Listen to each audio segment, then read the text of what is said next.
Well, hello, everyone. I hope you are doing well today. I'm here with our Sunday school video for this week. Last week, we talked about the crucifixion of Jesus and what he was doing, what he was saying while he was on the cross, the thieves beside of him, those who were mocking him, making fun of him, ridiculing him, and how he said, "Hey, Father, forgive them. They don't know what they're doing."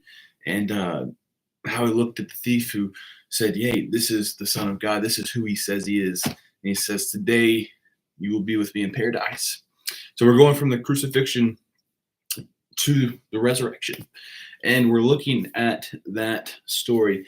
And the main point of this lesson says Jesus' resurrection is the center of the Christian faith and should be shared with the world.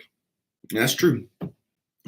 The resurrection, without that, you know, the death on the cross isn't as important because he would still be dead. But no, Jesus died on that cross and then he rose again and he's alive and he is living. And because of that resurrection, because he is alive, that is how we have eternal life with him. That is because he is alive, he is living.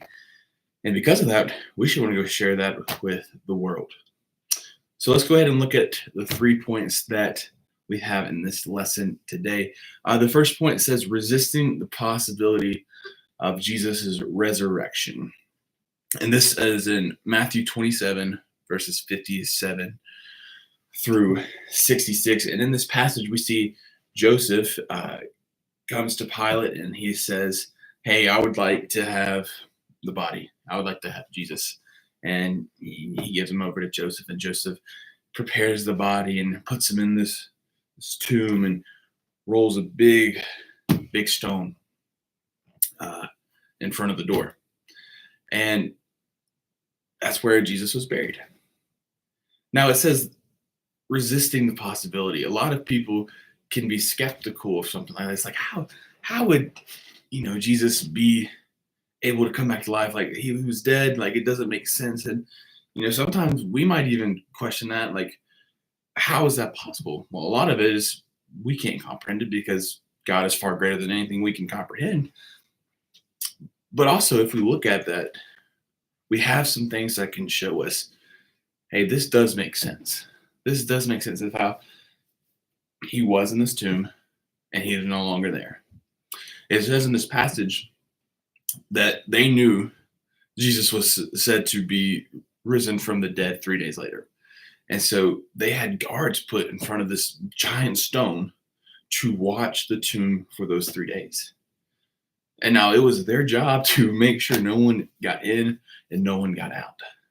And so they weren't sleeping. They were taking shifts, making sure that everyone was doing their job.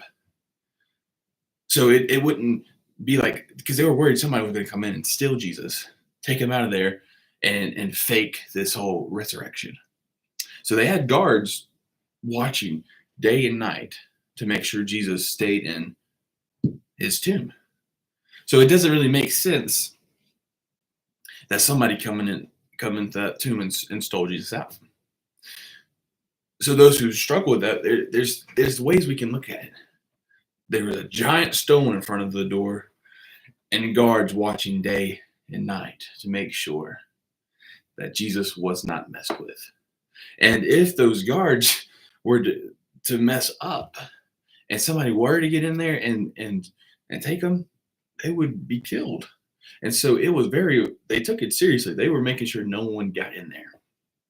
So even though sometimes there might be doubts and struggles, like we can look and say, hey, this doesn't make sense. No one could get in there to steal him. No one could get in there to take him away.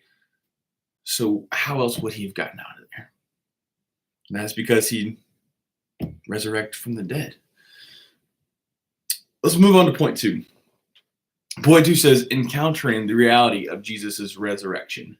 And this is Matthew 28, verses 1 and 6, or excuse me, verses 1 through 6. And this is when the Marys come and are trying to check in on Jesus, probably coming to mourn about the death of Jesus. And when they get there, what do they find? The stone is moved. And Jesus is not there. But there's an angel who is sitting on the stone, scares the guards, and the women come up and he says, "Don't be afraid," and tells them that Jesus is gone. He's no longer in that tomb. He's no longer there. And so it just shows us even more that no one stole him, no one took him, yet he resurrected and he was out of the grave. He came out of that grave. And we have an angel saying, "Don't be afraid. He did what he came to do." And he said, "Here, come with me and I'll show you." And he takes them in and he shows them where Jesus was. And he is no longer there, giving them proof that he was once dead, but now is alive. And he is gone, no longer in this tomb. So these women experience it and realize, hey, he's gone. What do we do now? Which leads us to the final point, which is sharing the news of Jesus' resurrection. And this takes place in Matthew 28, verses 7 through 10. Now they see that Jesus is gone. He's resurrected. And the angel says to them, "Go out and share it. Go tell people about this." And so that's what they do. They go out and tell the disciples. They go out and say, "Jesus is not here. He has done what he said he is going to do. He is no longer in that grave." And that's amazing. And when I look at this whole lesson, I think about a walk of a person who becomes a Christian. It starts with a little bit of disbelief of, is this really true? Is this really true? We start to question, is this even possible? We resist the idea of being with Jesus. It doesn't even make sense. And then one day we encounter Christ. We see, you know what? This is true. He really is who he says he is. He did what he said he did. And we see God. We see him and we accept him. What do we want to do after that? We want to go share with all who we can because of what he did. And that's what we're seeing in this passage. People were hesitant. Is this really going to happen? The Marys see it and they're like, this is true. This happened. Let's go tell everyone else. And so I think that's what we should encourage our students with. They have seen Christ. If they're a believer, go out and share that with your friends, your family members, people at your schools. So they can have that same feeling, that same relationship that you have with Christ.